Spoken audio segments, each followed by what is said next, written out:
Madam நீங்கள் பேச வந்தப்போ சொல்லுங்க. கலையரசன் அப்படின்னு சொல்லிட்டு ஒரு புஸ்டாப் வச்சு அவரை திரும்பி பார்த்து ஏதோ சொல்ல வந்தீங்க. அப்புறமேல கலைக்கு அரசன் அப்படின்னு சொன்னீங்க. ஒருவேளை அவங்க ஒய்ஃபும் பொண்ணு இங்கே வந்திருக்கறனால ஏதாவது சொல்ல வந்துட்டு அதை சொல்லாமல் விட்டீங்களோ?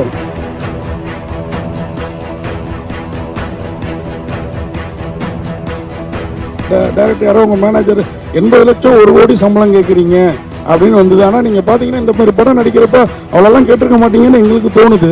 மக்களுக்கு உங்கள் விளக்கம்.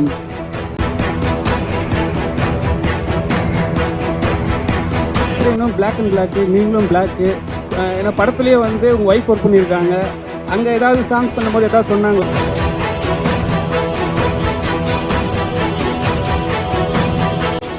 இன்னைக்கு சான்ஸ் கிடைக்கிறதே பெரிய விஷயம் சார். இது என்ன போலீஸ் ஆஃபீஸர் ரவுடி நாய் வேஷம் போட்டோ கொலைக்கணும், அவ்வளோதான் சார்.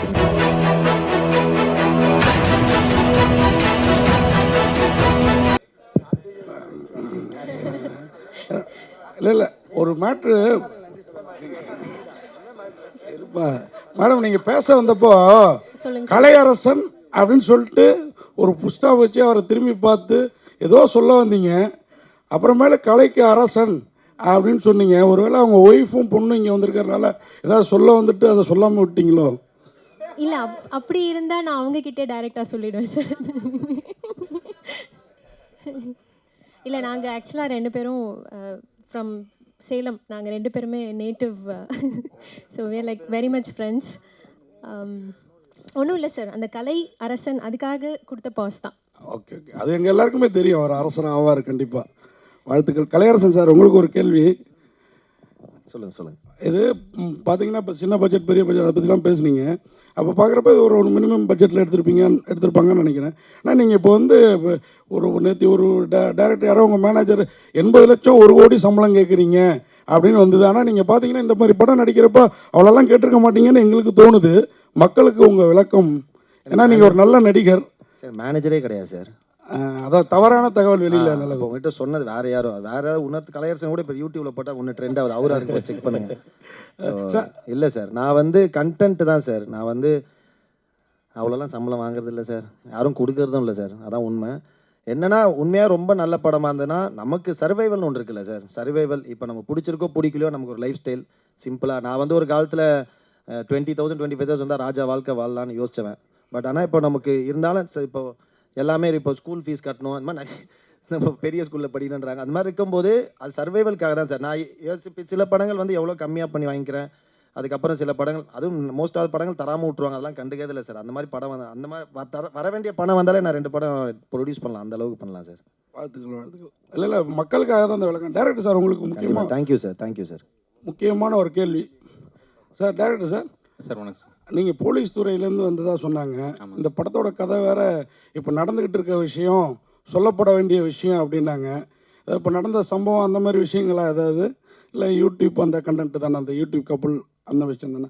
சார் யூடியூப் கப்பல் தான். பட் இதுக்கு ஒரு ஆக்சுவலி இதுனா ஒரு சைக்கலாஜிக்கல் த்ரில்லர். நம்ம வந்துட்டு ஃபிசிக்கலாக எந்த வயலன்ஸ் இருக்காது. ஆனால் வந்துட்டு ஒரு நம்ம ஆன்லைனில் தினமும் பார்க்குறோம்ல, இந்த மாதிரி சில கண்டென்ட் கான்ட்ரவர்சியில் போடுறாங்களே, இந்த கண்டென்ட்டுக்கு பின்னாடி இருக்கிற சைக்காலஜி, அதுக்கு பின்னாடி இருக்கிற பாலிடிக்ஸ், இந்த மாதிரி விஷயங்கள் தான் டிஸ்கஸ் பண்ணியிருக்கோம். அதுதான் சார் பண்ணியிருக்கோம். மற்றபடி சினிமா அந்த போலீஸ் துறைக்கும் இல்லை, இருக்குது. அந்த சம்பவத்தை பற்றி நீங்கள் ஒரு போலீஸ்காரராக இருந்து எங்கள் சினிமாவுக்கு வந்திருக்கீங்க இல்லையா? உங்களோட பார்வையில் ஏன்னா நீங்கள் வந்து சொல்லலாம் இல்லையா, போலீஸ்லேருந்து வந்திருக்கீங்க. இப்போ நடந்ததில் ஒரு சம்பவம், துயர சம்பவம். ஆமாம் சார். அதை பற்றி உங்கள் கருத்து என்ன? சார் அது மிக வருத்தத்திற்குரிய சம்பவம். நீங்கள் அந்த வரதட்சணை பற்றி கேட்குறீங்கன்னு நான் நினைக்கிறேன். அஜித்குமார். யா சார், ஆக்சுவலி இது என்ன சொல்கிறது, இது ஆக்சுவலி இது எல்லாருமே இது யாரும் இதை ஏற்றுக்க போகிறதில்ல. யாரும் இதை ஏற்றுக்க போகிறதில்ல. ரொம்ப சீரியஸான விஷயம். இதுக்கு சரியான நீதி கிடைக்கும்னு நினச்சிக்கிறேன். மற்றபடி டேரக்டர் சார், ட்ரெண்டிங். ஆனால் ட்ரெண்டிங் பார்த்தீங்கன்னா பாசிட்டிவும் இருக்குது, நெகட்டிவும் இருக்குது. இதை வந்து எப்படி எட்டுன்னு போகிறாங்க, மக்கள் எட்டுன்னு போகிற விஷயம் தான். கண்டென்ட்டை வந்து கமெண்ட்ஸில் தான் எட்டுன்னு போகிறாங்க.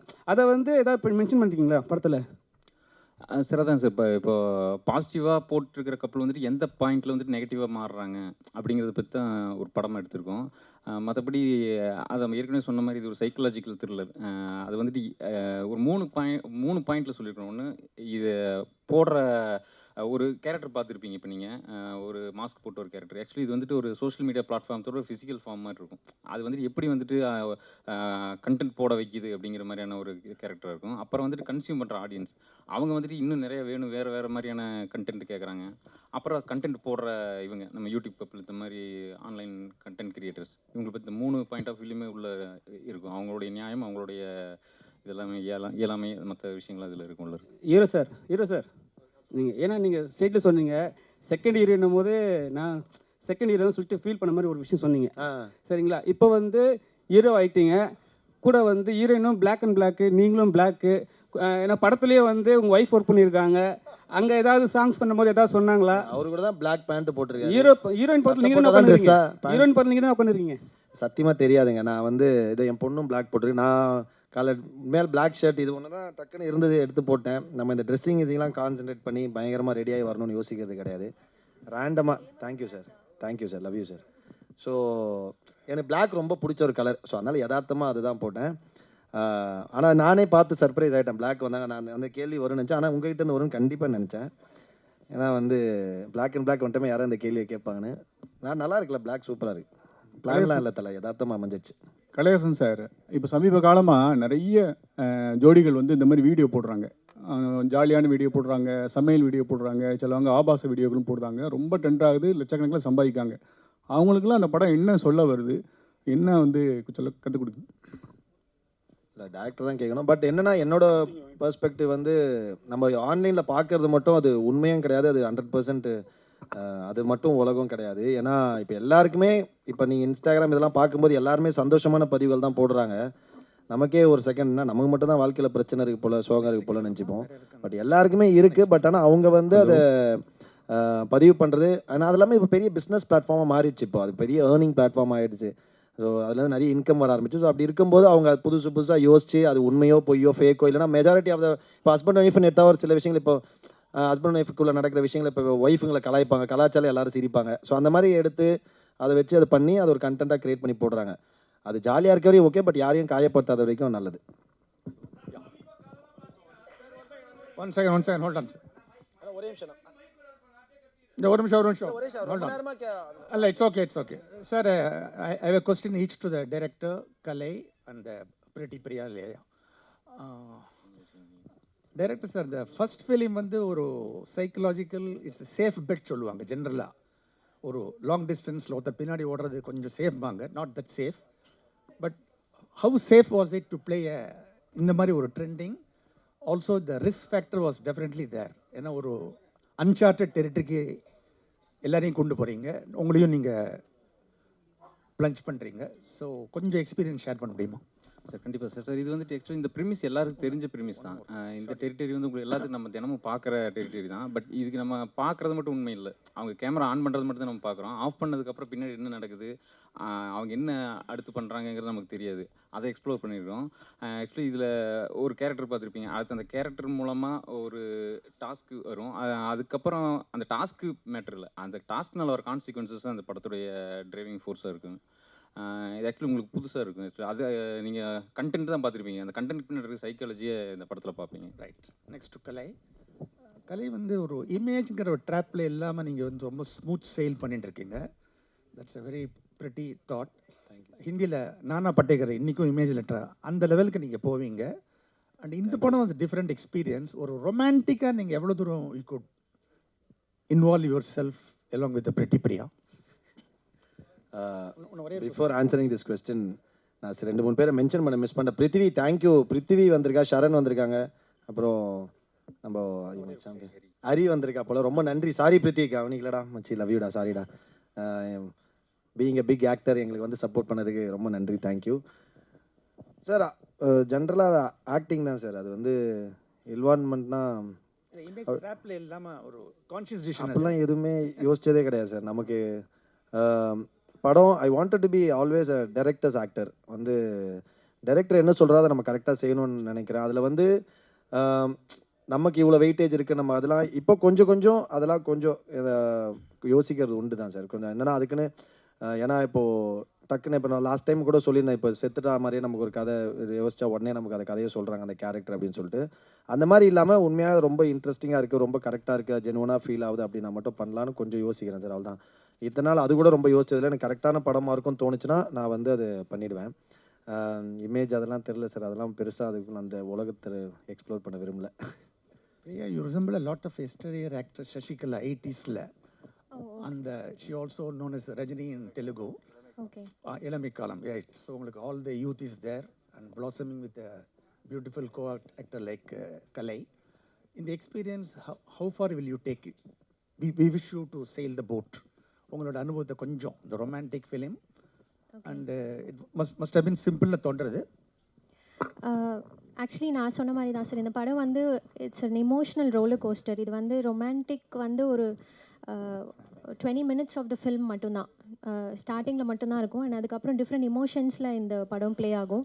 ஸோ நான் முன்னாடி படம் பண்ணது வந்து சந்தானம் சாரோட இங்கே நான் தான் கிங், அந்த படத்தில் வந்து ஃபுல் காமெடி இருக்கும். So it was a total different experience இந்த படத்தோட கம்பேர் பண்ணுறப்போ.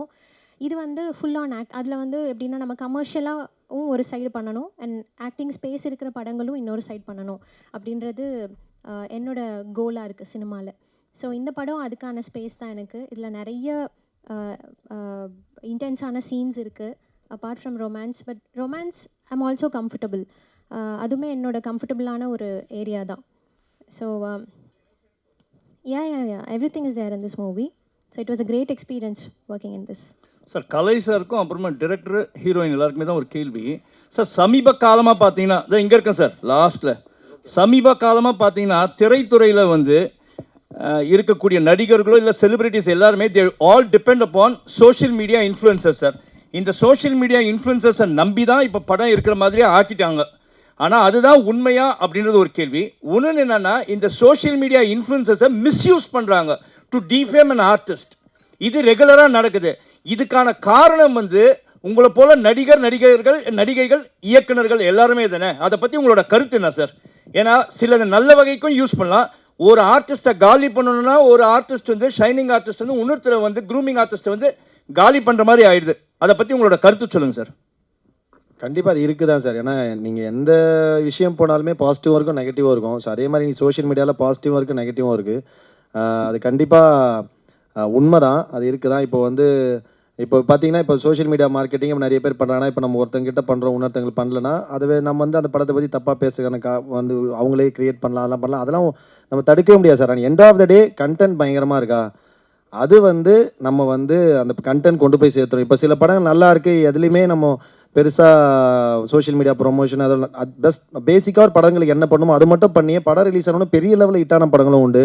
சில பயங்கர பெரிய படங்களே சோஷியல் மீடியாவில் பயங்கரமாக ப்ரொமோஷன் பண்ணி ரிலீஸ் ஆகி மக்களுக்கு பிடிக்காமல் போயிருக்கு. ஸோ அது வந்து எந்த இடத்துக்கு போனாலுமே இது ரெண்டுமே இருக்க தான் செய்யும். பட் நான் பர்சனலாக ஒரு யோசிக்கிறதுனா, இப்போ இந்த மாதிரி சில படங்கள் ரிவ்யூஸு அந்த மாதிரி சில விஷயங்கள் வரும்போது அந்த ரிவ்யூஸில் வந்து இன்னொரு தமிழ் படம் ஆட் வருதுல்ல, அதுதான் எனக்கு கொஞ்சம் பயங்கர பெயின்ஃபுல்லாக ஃபீல் ஆகும். ஏன்னா வந்து அவங்களுக்கு வந்து இப்போ ஒரு வீக்கில் வந்து 3 படம் வருதுன்னா ஒரு படத்தை ரிவ்யூ பண்ணும்போது அந்த படத்தை இன்னும் 2 படத்தோட ஆட் வருது. அந்த படத்தையும் அவர் காலி பண்ணுறாங்க, இந்த படத்தையும் காலி பண்ணுறாங்க. அவங்களுக்கு சினிமாக்காரங்களே திரும்ப பிஸ்னஸ் தரது வந்து கொஞ்சம் பிரச்சனைக்கான விஷயமா பார்க்குறேன்.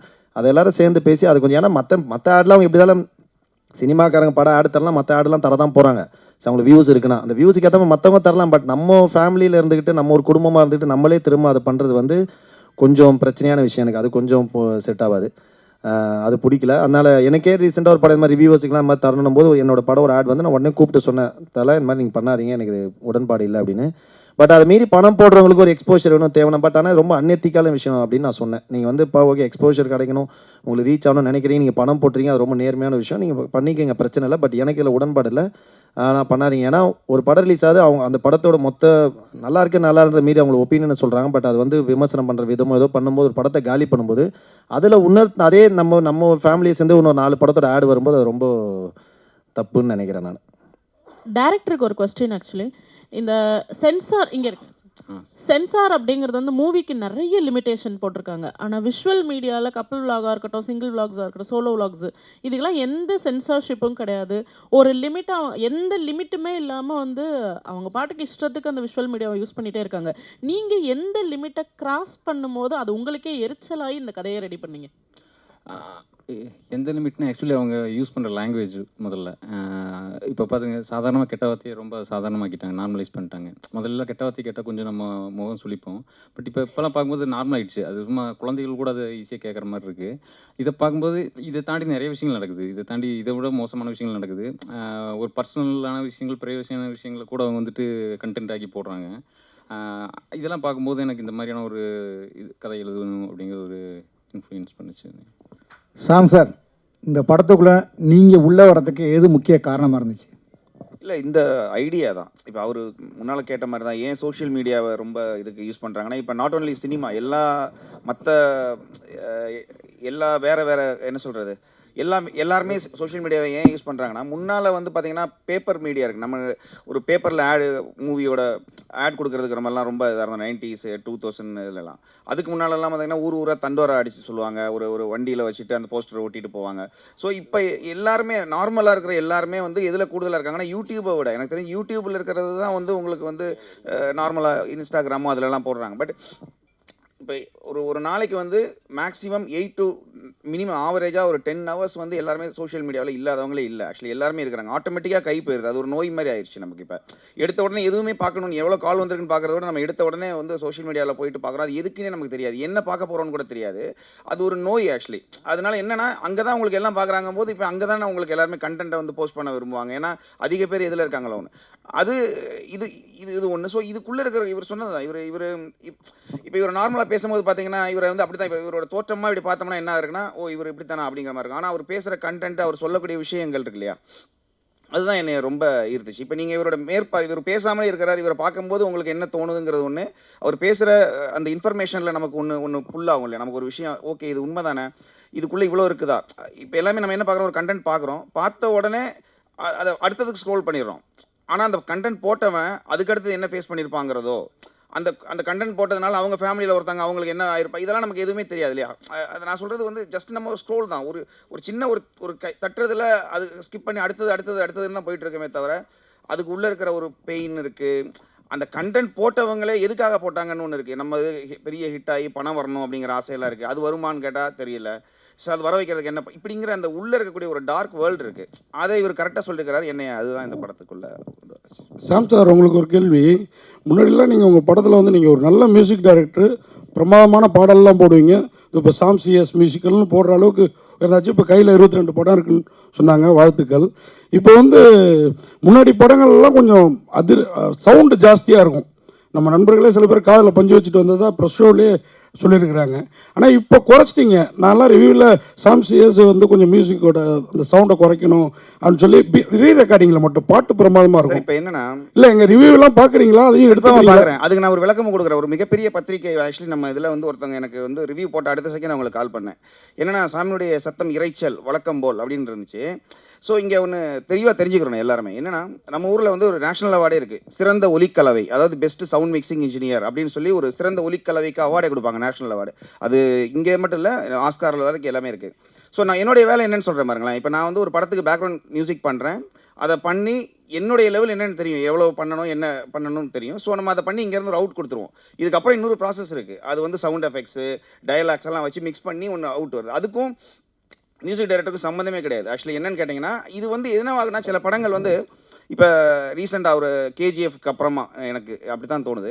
ஸோ ஒரு சீன் ரொம்ப டவுன் ஆகுது, ஆடியன்ஸ் வந்து இந்த இடத்துல கொஞ்சம் ஒரு மாதிரி வெறுப்பாகிறாங்க அப்படின்னா உடனே மியூசிக்கை ஏற்றுங்க அப்படின்னு ஒரு கான்செப்ட். ஆக்சுவலி நார்மலாக அது வந்து மியூசிக்கில் நம்ம வந்து ஃபில் பண்ணிடலாம், இல்லைனா மியூசிக்கை வந்து கொஞ்சம் சத்தமாக வச்சுட்டோம்னா சீன்லாம் தப்பிச்சிரும் இப்படிங்கிற ஒரு கான்செப்டில் என்ன பண்ணுறாங்கன்னா சில டைரக்டர்ஸோ இல்லை வந்து அப்படி மேலே பண்ணிடுறாங்க. நானே வருத்தப்பட்டு பேசினது உண்டு. என்ன எதுக்குங்க இவ்வளோ சவுண்டுன்னு நான் சொல்லவே முடியும் என்னால் என்னென்ன படம்னு. நம்ம தேட்டரில் உட்காரும்போது நமக்கு இரிட்டேட் ஆகி என்னடா இப்படி பண்ணவே இல்லையா நம்ம அப்படிங்கிறது இருக்குது. ஸோ இதுக்கு முழு காரணம் மியூசிக் டைரக்டரே கிடையாது. அப்புறம் இன்னொன்று சொல்லுவாங்க, சில ஒரு இடத்துல வந்து அந்த வண்டி போகிற சவுண்டும் அந்த கன் சவுண்டையும் என்ன மியூசிக் டைரக்டர் இப்படி பண்ணிட்டாருன்னு, அதுக்கும் நமக்கு சம்மந்தமே இல்லை. அது வந்து வேறு டிபார்ட்மெண்ட் ஆக்சுவலி அது. ஸோ என்னென்னா, இங்கே சவுண்டுன்னு வந்துட்டாலே சத்தமாக இருந்தாலும் சில இன்னொன்று ஒரு தேட்டரில் அழகான மிக்ஸ் அது. ஆக்சுவலி அம்பத்தூரில் ஒரு தேட்டரு, அது எதுன்னு நான் சொல்லலை. அங்கேருந்து ஒருத்தர் கால் பண்ணி இறைச்சல் அப்படிங்கிறாங்க. அங்கே போனால் ஸ்பீக்கரே ஒர்க் ஆகலை. அது வேறு லெவலில் இருக்குது. ஸோ இது என்ன ஆகுதுன்னா, இப்போ நம்ம எந்த தேட்டரில் படம் பார்க்குறோன்னு இருக்குது, அதை வச்சு நம்ம வந்து எல்லாமே மியூசிக் டைரக்டர் கை காட்டக்கூடாதுன்னு நான் சொல்கிறேன். இது இனிமேல் நீங்கள் எழுதுறவங்க இறைச்சல் அப்படின்னா அதுக்கு காரணம் வந்து யாரை சொல்லணும்னா, நீங்கள் அந்த ஒலிக்கலவை, சிறந்த ஒலிக்கலவைன்னு சொல்லுவாங்கல்ல, அந்த மியூசிக் மிக்சிங் இன்ஜினியர் அவங்கள சொல்லுங்கள். அதுக்கப்புறம் அவங்க குறைச்சிக்கிடுவாங்க. அப்புறம் இன்னொரு விஷயம் என்னென்னா, நம்ம தியேட்டரில் மல்டிப்ளெக்ஸ் நிறையா இருக்குது. இப்போ என்ன ஆகுதுன்னா, ஒரு இங்கிலீஷ் படம் ஓடுது. ஃபார் எக்ஸாம்பிள், இப்போ ஒரு இங்கிலீஷ் படம் ஓடும்போது அவங்களுடைய மிக்சிங் இதே வேறு, டோட்டலி வேறு. அவங்க ரொம்ப மினிமலாக இருக்கும், மியூசிக் ரொம்ப மைல்டாக இருக்கும். ஸோ அவங்க வந்து மினிமம் ஒரு 6-7 வச்சு தான் பார்க்க முடியும். நம்ம அடுத்த ஷோ அதே ஸ்க்ரீனில் வேறு ஒரு தெலுங்கு படமோ இல்லை வந்து ஒரு பயங்கரமான ஒரு பெரிய படம் வருதுன்னு வச்சுக்கோங்களேன். இவங்க அதை வச்சிங்கன்னா ஸ்பீக்கர் அவங்களுக்கு காலி ஆயிடுது. ஸோ என்ன பண்ணுறாங்கன்னா, ஆட்டோமேட்டிக்காக கம்மி பண்ணுறாங்க. அவங்க கம்மி பண்ண இங்கே என்ன பண்ணுறாங்க, மியூசிக் கேட்க மாட்டேங்குதுன்னு எல்லாத்தையும் ஏற்றுறாங்க. அது ஒவ்வொரு தேட்டரும் மாறும்போது இந்த பிரச்சனை வருது. பட் இதுக்கு காரணம் நான் இல்லை, எந்த மியூசிக் டேரக்டருமே கிடையாது. இதுதான் உண்மை. ஆமாம், வாழ்த்துக்கள் சார், வாழ்த்து சார். பிரேம் சார், உங்களுக்கு ஒரு கேள்வி. பிரேம் சாருக்கு மட்டும் இல்லை, அப்படியே பெசன்ட் ரவி சாருக்கும். ஏன்னா நீங்கள் அதிகம் போலீஸ்காரராக நடிச்சிருக்கீங்க. ஒரு போலீஸ்காரரோட படத்தில் இப்போ நடிக்கிறீங்க. அது அவர் வெளில வந்து இப்போ டைரக்ட் பண்ணியிருக்காரு. நீங்கள் அதிகம் ரவுடியாக நடிச்சிருக்கீங்க, சில படத்தில் போலீஸாகவும் நடிச்சிருக்கீங்க. அதை எப்படி எடுத்துக்கிறீங்க ரெண்டு பேரும்? சார், ஒரு கேரக்டர் நமக்கு ஆக்சுவலாக நான் ஒரு போலீஸ் ஆஃபீஸரோட சன். ஸோ அதனால ஒருவேளை அது எனக்கு சூட் ஆகுதா இல்லையான்னு எனக்கு தெரியல. ஸோ அது ஒரு காரணமாக இருக்கலாம். மோரோவர் அந்த ஸ்கிரிப்டே என்ன டிமாண்ட் பண்ணுது. ஓ, அது வேறு. ஓகே, சொல்லி தேங்க்ஸ் தம்பி. ஸோ அதனால் வந்து அந்த கேரக்டரை நம்ம ஃபஸ்ட்டு கேட்டுட்டு பிடிச்சிருக்க போது தான் நம்ம அதை ஒத்துக்கிறோம். ஸோ இப்போ அதுக்காகவே தான் இப்போ தாடி வச்சுட்டு நிறைய படங்கள் பண்ணிக்கிட்டு இருக்கேன். ஸோ இவர் வந்து ஆஸ் அ போலீஸ் ஆஃபீஸர் இவரை வந்து நான் பார்க்கும்போது நம்பவே இல்லை ஃபஸ்ட்டு. ஏங்க நீங்கள்லாம் போலீஸில் இருந்தீங்களா அப்படி. ஸோ அதனால் அவரோட எழுத்துக்கள் ரொம்ப எனக்கு பிடிச்சிருந்தது. அதனால இந்த படம் ஒத்துக்கிட்டேன். நானே சொல்லணுன்ட்டு இருந்தேன் அவர் போலீஸ் ஆஃபீஸருங்கன்ட்டு. அது நான் இது சொல்ல மறந்துட்டேன். ஸோ அருமையான ஒரு ரைட்டர் இவர். அவர் வந்து மேன்மேலும் அந்த வேலையை விட்டுட்டு வந்து இப்படி ஒரு பேஷனோடு செய்கிறதுக்கு உண்மையிலேயே ரொம்ப பெரிய விஷயம். எல்லாருமே பேஷனோடு தான் எல்லோரும் உட்காந்துருக்கோம், எல்லாருமே இருக்கோம். ஸோ அதில் வந்து இவர் வெற்றி அடையணுன்றது என்னுடைய வாழ்த்துக்கள். Shyam sir, last out. Shyam sir. Sir வணக்கம். கேள்வி கேட்ட அன்பருக்கு வணக்கம். இன்னைக்கு சான்ஸ் கிடைக்கிறதே பெரிய விஷயம் சார். இதில் என்ன போலீஸ் ஆஃபீஸர், ரவுடி, நாய் வேஷம் போட்டோ குலைக்கணும், அவ்வளோதான் சார் இன்னைக்கு இல்லை சார். நான் 30 வருஷமாக நடிச்சுட்டு இருக்கேன் சார். உண்மையிலேயே சந்தோஷப்படுறேன் சார். லக்கி மேன் 95 ஆரம்பிச்சு சார். சந்தோஷப்படுறேன் சார். 30 வருஷங்கிறது சாதாரண சார். இன்னைக்கு வர நடிகர்களுக்கு யாருன்னு தெரியல சார். செம்ம கேரக்டர் பண்ண நானே என்னடா இப்படி பண்ணியிருக்கான் கேரக்டர் பார்க்குறோம். அடுத்த நாள் பார்த்தா அவனை யாருன்னே தெரியல சார். அந்த மாதிரி ஆயிடுச்சு சார் சினிமா இன்னைக்கு. அதனால இன்னைக்கு வரைக்கும் 30 வருஷம் நடிச்சுட்டு இருக்கோம். சந்தோஷம் சார். இத்தனை வருஷம் நடிச்சுட்டு இருக்கிறேன். எந்த கேரக்டர் வேணாலும் ரெடி சார். நான் இந்த கேரக்டரை தான் கூப்பிட்டா போவேன் அப்படிலாம் கிடையாது சார். சினிமா மாறி ரொம்ப நாள் ஆச்சு sir. Especially Tamil cinema sir. ரொம்ப கஷ்டம் சார். உண்மையிலேயே அந்த காலத்தில் ஏதோ நாங்கள் சம்பாரிச்சதோ ஒழுங்காக சேர்த்து வச்சதுனால வாழ்ந்துட்டு இருக்கோம் சார். இல்லைன்னா ரொம்ப கஷ்டம் சார் சினிமா சார். நீ சொல்றதுக்கு இல்லை சார். இன்னைக்கு வர பெரிய நடிகர் இன்னைக்கு பாருங்களேன், கலை உண்மையிலேயே அவரோட திறமைக்கு பெரிய லெவலில் போயிருக்கணும் ஹீரோ சார். போவார் அவர், டவுட் இல்லை. அவர் பாருங்க, அவர் சிம்பிள் சிட்டி தான் அவருடைய அடையாளமே சார் சொன்ன மாதிரி. அவ்வளோதான். கண்டிப்பாக சர்வேல்ங்கிறாரு, சாதாரண விஷயம் இல்லை சார். அவர் இன்டர்னல்லேருந்து சொல்கிறாரு. எனக்கு தெரியும், இன்றைக்கும் பெசநகரில் என் வீட்டு பக்கத்தில் தான் இருக்கார், வாடகை வீட்டில் இருக்கார் அவர். எனக்கு தெரியும் சர்வைவல் அவ்வளோ கஷ்டம். இன்னைக்கு இருக்கிற விலைவாசி உங்களுக்கும் கஷ்டம், எங்களுக்கும் கஷ்டம். எவ்வளோ சம்பாதிக்கிறோமோ அதுக்கேற்ற மாதிரி கஷ்டம். அதனால இன்னைக்கு சான்ஸ் கிடைச்சா பெரிய விஷயம். அந்த சான்ஸை கிடைச்சா அப்படியே போயிட்டே இருக்கும் சார். இன்னொன்று ஒரே ஒரு வேண்டுதலாக கேட்டுக்கிறேன், திறமையானவங்களை மேலே கொண்டு வாங்க சார். திறமை இல்லாதவனெல்லாம் மேலே கொண்டு வராதீங்க சார், தயவு செய்து சார். வேணாம் சார். நடிப்பு சாதாரண விஷயம் இல்லை சார். நான்லாம் உயிரெல்லாம் விட்டுருக்கேன் சார். நிறைய ட்ரிப்பு அழுதுருக்கேன் சார் நைட்டில் வலி தாங்காம. சும்மா 30 வருஷமா நான் தமிழ் மட்டும் இல்லாம தெலுங்கு, கன்னடா, மலையாளம், ஹிந்தி, பெங்காலி வரைக்கும் நிறைய படங்கள் நடிச்சிருக்கேன் சார். எல்லா படத்துலயும் நடிச்சிருக்கேன் சார். நிறைய இடத்துல உயிரெல்லாம் போயிடும், அவ்வளவுதான் அப்படிங்கிற மாதிரி 8 தையல் போட்டு நெக்ஸ்ட் இங்க சூர்யா ஹாஸ்பிட்டல் தையல் போட்டு திருப்பி போய் பக்கத்தில் நின்றுருக்கேன் sir. Sir shot ready sir. இன்னைக்கு பட்ஜெட் அவ்வளவுதான் சார். நீங்க விட்டீங்கன்னா நாளைக்கு இப்போ எல்லாம் பிரச்சனை. வாங்க sir. Okay sir. One more அப்படிலாம் நடிச்சிருக்கேன் சார். திறமையே இல்லாதவனை சும்மா உட்காந்து அவனை போயிட்டு வளர்த்துக்கிட்டு எதுக்கு சார்? திறமையானவங்க நிறைய பேர் இருக்காங்க சினிமால, சும்மா உட்காந்துட்டு இருக்காங்க சார். எப்படி அப்ரோச் பண்ணணும்னு தெரியாம உட்காந்துட்டு இருக்காங்க சார். நிறைய ஆர்டிஸ்ட் எப்படி போய் பேசுறது, நம்ம இவ்வளவு பெரிய படங்கள்லாம் பண்ணிட்டோம், இப்போ போய் நம்ம போய் சான்ஸ் கேட்கறதா அப்படிங்கிறலாம் நின்றுட்டு இருக்கான். தயவு செய்து சொல்றேன், இந்த மீடியா டைரக்டர்ஸ், பார்க்குற டைரக்டர்ஸ், திறமை குரூப்பிசம் வேண்டாம் சார். குரூப்பிசமே வேண்டாம் சார். திறமையான அந்த காலத்தில் நடிக்கும் போது நாங்களாம் பெருமைப்பட்டோம் சார். இன்னைக்கு அப்படிலாம் இல்லை சார். இவங்க தான் சுருக்கிக்கிட்டாங்க சார் வாழ்க்கை. அப்படி இல்லை சார். திறமையான எல்லாரையுமே போடுங்க சார். உண்மையிலே நல்லா இருக்கும் சார் சினிமா. நாங்கள் சீரியஸாக சொல்கிறதா, இன்றைக்கே சொல்கிறேன். அந்த காலத்தில் எந்த பழக்க வழக்கம் இல்லாமல் ஏதோ ஒரு சேர்த்து வச்சதை வச்சு நான் வாழ்ந்துட்டு இருக்கேன் சார். இன்றைக்கி சினிமா வச்சு வாழ முடியாது சார். வாழணும்னா தயவு செய்து திறமையான ஆளுங்களை போடுங்க சார். திறமை இதுக்குன்னு வாழ்கிறவங்கள போடுங்க சார். புதுசாக ஒருத்தனை வந்து அவன் ஒன்றும் பெருசாக அவனும் பெரிய ஆளாக இல்லை, இருக்கிறவனையும் பெரிய ஆளாக விடுறதில்லை சார். தயவு செய்து இதுக்கு ஒரு முடிவு நீங்கள் தான் சார் கட்டணும். Thank you all.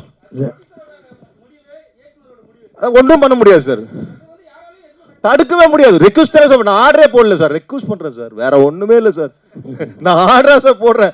தயவு செய்து திறமையான ஆளுங்களை வளர்த்து விடுங்க. ப்ரொடியூசராக இருக்கட்டும், டைரக்டராக இருக்கட்டும், உங்களை மாதிரி மீடியா நீங்கள் தான் சார் பெரிய ஆள். இன்னைக்கு எங்களை இப்படி பூதம் பண்ணி காட்டுறது நீங்கள் தான் சார். தயவு செய்து திறமை இல்லாதவங்களை வேண்டாம் சார். அவனுங்க வேலையை போய் பார்க்கட்டும் சார். ஐயோ தெரியும், உலகத்துக்கே தெரியும். Thank you sir. Sir hello sir, இப்போ சவுண்டு இப்போ சார் சொன்னார்ல, உங்களால் இல்லை இன்னொருத்தலான்னு, அதே மாதிரி எம்எஸ் விஸ்வநாதன், மகாதேவன், இளையராஜெல்லாம் இருக்கும்போது பாட்டும் அவங்களே பண்ணாங்க, ரீரெக்கார்டிங்கும் இப்போ பண்ணாங்க. இப்போ நீங்கள் வந்து பாட்டு இன்னொருத்தட்ட கொடுத்துட்டு நீங்கள் ரீரெக்கார்டிங் கஷ்டப்பட்டு பண்ணாலும் பாட்டு மிஸ் ஆயிடுச்சுன்னா அந்த படமே இதாகிடுது. அது இப்போ அந்த பேஷனாகவே ஆயிடுச்சு. அதை பற்றி இல்லை அப்படி இல்லை. ஆக்சுவலி நான் பேக்ரவுண்ட் மியூசிக் மட்டும் பண்ண படங்கள் நீங்கள் வந்து பார்த்துருக்கீங்க நிறையா. பட் அது எல்லாமே நான் வந்து பிகினிங்கில் வந்தது கிடையாது. என்ன ஆகுதுன்னா, ஒரு ஸ்டேஜில் வந்து அவங்க படமெல்லாம் பண்ணி முடிச்சுட்டு வேறு மியூசிக் டைரக்டர் வச்சு பாட்டெல்லாம் பண்ணிட்டாங்க. அப்படி படங்கள் தான் அதுக்கப்புறம் நான் புதுசாக என்ட்ரானது தான். நான் இது வரைக்கும் ஃபஸ்ட்டு கமிட் பண்ண படம் ஒன்லி பேக்ரவுண்ட் மியூசிக்காக எந்த படமும் கமிட் பண்ணல. வேறு மியூசிக் டைரக்டர் கமிட் பண்ண படங்கள். சில சந்தர்ப்பங்களில் அந்த படத்துக்கு ஒரு வேளை வந்து அந்த படத்தை இன்னும் எலிவேட் பண்ணால் நம்ம தேவைப்படுறோன்னு அவங்க நினச்சிருக்கலாம். இல்லை அந்த மியூசிக் டைரக்டரோட வேறு வேலை பழு அந்த மாதிரிலாம், அதனால வந்து நம்ம பண்ணுறமே தவிர நான் இது வரைக்கும் ஒரு படம் கூட பேக்ரவுண்ட் மியூசிக் மட்டுமா நானாக கமிட் பண்ணி பண்ணது இல்லை. இல்லை நீங்களாக கமிட் பண்ணல. நீங்கள் பண்ணும்போது அந்த பாட்டு மைனஸாக இருக்கும்போது உங்களுக்கு அது பாட்டு அது என்னன்னா மைனஸ் கிடையாது. என்னன்னு கேட்டிங்கன்னா, நிறைய பேர் சொல்லுவாங்க சாம் சிஎஸ் வந்து பேக்ரவுண்ட் மியூசிக் நல்லா பண்ணுறாரு அப்படிங்கிற, நல்லா பண்ணுறாருன்னு சொல்கிறாங்க. பாட்டு நல்லா பண்ணலங்கிற வேர்டு வராது. ஏன்னா நான் பண்ண எல்லா படத்துலேயும் பாட்டுங்களுமே எனக்கு ஹிட் ஆகிருக்குது.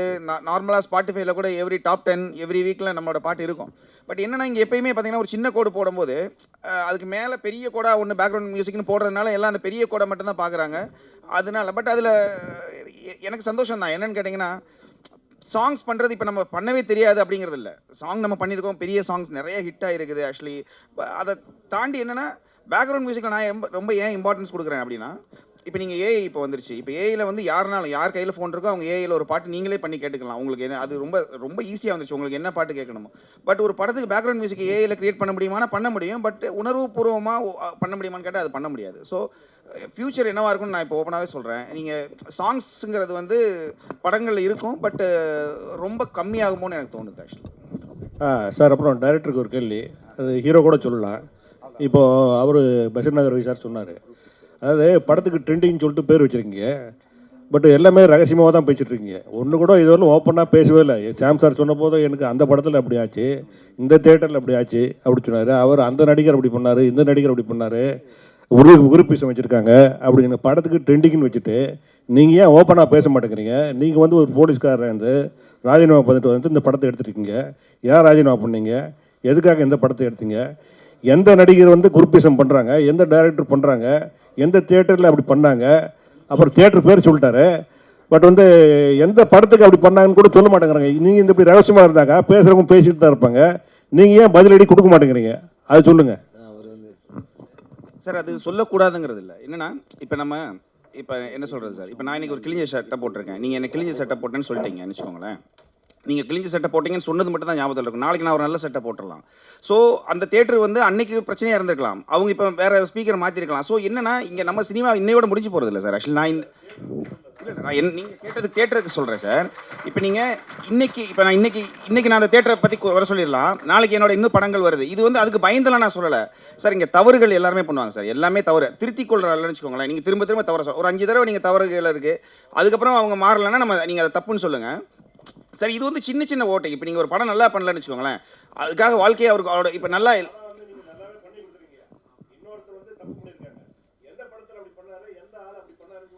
இல்லை சார். நம்ம இது ஒரு எடுத்துக்காட்டாக தான் சொல்கிறோம். இப்படி ஒன்று நடந்திருக்குன்னு. அது இப்போ என்னுடைய டார்கெட் வந்து அதை சொன்னவங்களும் அந்த தேட்டரோ கிடையாது. இப்படி சம்பவங்கள் நடக்குதுங்கிறது ஒரு எக்ஸாம்பிளாக சொல்கிறோம், அவ்வளோதான். யாரையுமே வந்து காயப்படுத்தணும்னு நினைக்கக்கூடாதுங்கிற மனசு, அவ்வளோதான், வேற ஒன்றும் இல்லை சார். சார் இவர் வந்து போலீஸ். Okay, thank you. நன்றி.